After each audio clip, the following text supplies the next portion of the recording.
Hello બાળકો, કેમ છો?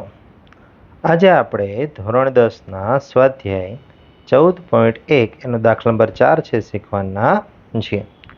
હવે એની અંદર કહે છે કે નીચેનામાંથી કયા વિકલ્પ ઘટનાની સંભાવના ન હોઈ શકે. એટલે કે નીચે આપણને અહીંયા 4 વિકલ્પ આપ્યા છે ABCD. એમાંથી કઈ ઘટનાની સંભાવના હોઈ શકે નહીં એ આપણે નક્કી કરવાનું છે. પણ સૌથી પહેલા વિચારે કે ભાઈ ઘટનાની સંભાવના છે એ ક્યાંથી ક્યાં સુધી હોય, તો કે સૌથી ઓછી જે ઘટનાની સંભાવના મતલબ કે જે અશક્ય ઘટના છે એની સંભાવના 0 હોય છે, અને જે સૌથી વધારેમાં વધારે સંભાવના મતલબ કે જે નિશ્ચિત ઘટના છે એની સંભાવના છે એ 1 હોય છે, અને અમુક ઘટના એવી હોય કે જે ક્યારેક બને ને ક્યારેક ન બને એની સંભાવના છે આ બંનેની વચ્ચે હોય.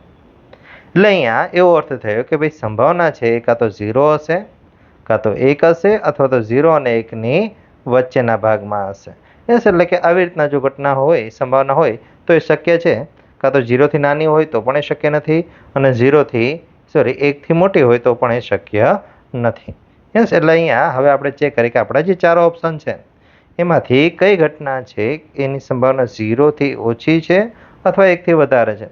તો જો કે આમ તો સીધું ડાયરેક્ટ જોતા ખ્યાલ આવી જ જાય છે કે ભાઈ અહીંયા જે બી ઓપ્શન છે એમાં અહીં કંઈક માઇનસ આપેલું છે, મતલબ કે અહીંયા -1.5 એ તો 0થી નાના કહેવાશે, એટલે એ સંભાવના છે આપણી શક્ય બનશે નહીં.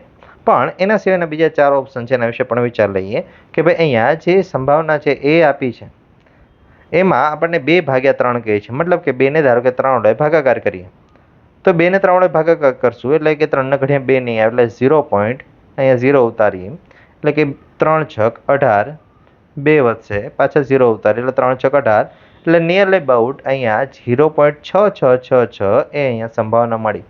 યસ, એટલે અહીંયા એ જે સંભાવના છે 0 અને 1ની વચ્ચે થઈ, એટલે અહીંયા એ સંભાવના છે શક્ય છે. પછી બી તો આપણે હમણાં જોઈ લીધું શરૂઆતમાં કે ભાઈ માઇનસ છે એટલા માટે શક્ય જ નથી. હવે સી વિશે ચેક કરીએ. હવે સીમાં ઘણા બધા પ્રશ્ન થાય કે સર અહીંયા તો 15 છે, તો તમે તો હમણાં એવું કીધું કે ભાઈ 1થી વધારે સંભાવના શક્ય નથી. પણ હવે જરાક પાછળ આપણે નિશાની પણ ધ્યાનથી જોઈએ કે ભાઈ એની જે નિશાની છે એ કઈ છે, તો કે એની નિશાની છે ટકા છે. હવે ટકા એટલે શું થાય તો કે ધારો કે ટકાને આપણે નાના ધોરણમાં ભણીએ કે ભાઈ ટકાને નોર્મલ સંખ્યા ફેરવે તો શું કરવાનું, 100 વડે ભાગાકાર કરી દેવાનું. હવે 100 વડે ભાગાકાર કરશો એટલે શું થશે કે ભાઈ 0.15 થઈ ગયા. એટલા માટે અહીંયા જે આ ટકા છે એટલે આ ઘટના છે એની સંભાવના બની શકે છે. અને ભાઈ છેલ્લે જોઈએ તો કે 0.7 છે, એટલે 0.7 તો એ 0 અને 1ની વચ્ચે આવવાની જ છે. તેથી અહીંયા એ, સી અને ડી એ સંભાવના શક્ય છે, પરંતુ બી સંભાવના શક્ય નથી.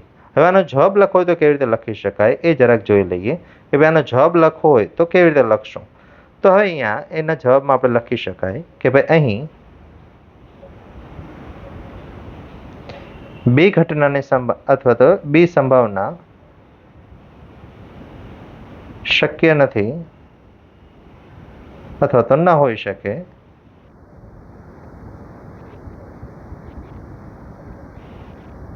કારણ કે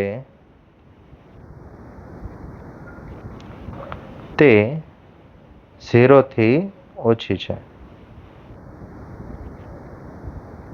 અથવા તો અહીંયા બીની જગ્યાએ કદાચ આપણે વ્યવસ્થિત જો શબ્દ વાપરીએ તો અહીં -1.5 સંભાવના ન હોઈ શકે, કારણ કે તે 0થી ઓછી છે તો 0થી નાની છે. એટલે અહીંયા આપણે જે ચોથો દાખલો છે એનો જવાબ છે એ થયો.